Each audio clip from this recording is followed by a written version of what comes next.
என்னுடைய பிஞ்சு இருதயத்தில் அந்த கல்வாரி அன்பு வந்தது. அந்த அன்பு என்னை இதுவரைக்கும் கைவிடவில்லை. அப்போ எனக்கு தெரிஞ்சதான இயேசுவை நான் மற்ற பிள்ளைகளுக்கு சொல்லிக் கொடுக்கணுங்கிறதான ஒரு வாஞ்சியில் நைட்டே ஜெபிச்சுட்டு படுப்பேன். ஆண்டவரே, எனக்கு ஒன்று தெரியும், நீர் என்னை நேசிக்கிறீர், நீர் என்னோடு பேசுகிறீர், எனக்கு தெரிஞ்ச இயேசுப்பாவை நான் மற்ற பிள்ளைங்களுக்கு சொல்லிக் கொடுக்கணும்னு.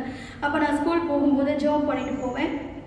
என்னோட ஃப்ரீ டைமில் அந்த பிள்ளைங்க எல்லாருமே சேர்ந்துட்டு நாங்கள் எல்லாரும் பேசுவாங்க, கதை அடிப்பாங்க, சினிமா பாட்டு பாடுவாங்க, எல்லாமே பண்ணிட்டு இருப்பாங்க. ஆனால் நான் போய் தனியாக உட்காந்து பைபிள் படிச்சுட்டு இருப்பேன்.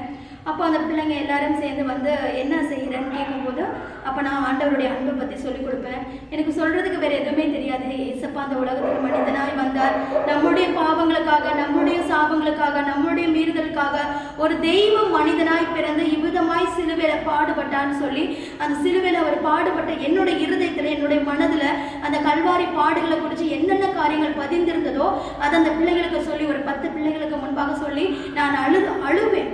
நான் டெய்லி அழுவேன். அது டெய்லி நான் அதை தான் சொல்லிக் கொடுப்பேன். ஆனால் டெய்லி அழுவேன். அப்போ அந்த பிள்ளைங்களும் சேர்ந்து அழுவாங்க. அவங்க சொல்லுவாங்க, நாங்கள் ஏன் அலறோம்னு தெரியாது, ஆனால் நீ அலறனால நாங்களும் அலறோம்னு.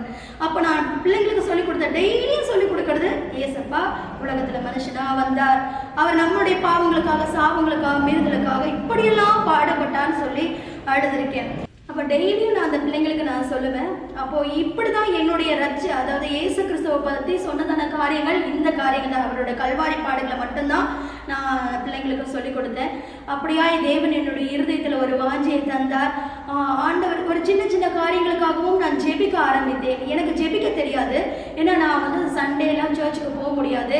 என்னுடைய தகப்பனார் நான் சர்ச்சுக்கு போகிறேன்னு சொன்னால் அடிச்சிருக்காரு. அதனால பயந்துட்டு சர்ச்சுக்கெல்லாம் போக முடியாது. அப்போ வீட்லேயே நான் இருக்கும்போது கொஞ்சம் கொஞ்சமாக ஆண்டவர் எனக்கு ஜெபிக்க கற்றுக் கொடுத்தார். எனக்கு ஜெபிக்க தெரியாது, வீட்டில் ஜெபம் பண்ணவும் முடியாது.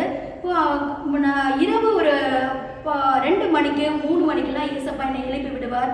எழுப்பி விட்டு இப்படியெல்லாம் ஜெபம் பண்ணுன்னு சொல்லி கொடுப்பார். இன்னொரு காரியம், வீட்டில் முழங்கால் போட்டு கூட ஜெபிக்க முடியாது. நான் படுத்துக்கொண்டே எவ்வளோ நாளே என்னுடைய படுக்கையில் நான் படுத்துக்கொண்டு ஜெபித்திருக்கிறேன். நானும் என் இயேசுவும். காலையில் எழுப்பி பார்த்தா என்னோட பில்லோ எல்லாம் நனைஞ்சிருக்கும். எனக்கு ஜெபிக்க தெரியாது. ஆனால் ஏசப்பா இதுக்கு எல்லா காரியங்களுக்கும் ஜெபம் பண்ண சொல்லி கொடுத்தார். அப்போ இன்னொரு விஷயம் என்னென்னா, என் வீட்டில் எனக்கு பைபிள் படிக்க முடியாது. என்னுடைய தகப்பனார் பைபிளை பார்த்துட்டார் அப்படின்னா அந்த பைபிளை எடுத்து எரிச்சிருவார், அதை கிழிச்சிருவார், காலில் போட்டு மிதிப்பார், இல்லைன்னா அதை கிழிச்சு கொண்டு போய் பக்கத்தில் இருக்கிற கிணத்துக்குள்ளே போட்டு வந்துடுவார். அப்போது என்னால் வீட்டில் பைபிள் படிக்க முடியாது. எனக்கு பைபிள் படிக்கணும்னு ஆசை, ஆனால் என்னால் பைபிள் படிக்க முடியல. எனக்குன்னு சொந்தமாக ஒரு பைபிளும் இல்லை. அப்போது நான் 9th படிக்கும்போது எனக்கு ஒரு புதிய ஏற்பாடு கிடச்சிச்சு.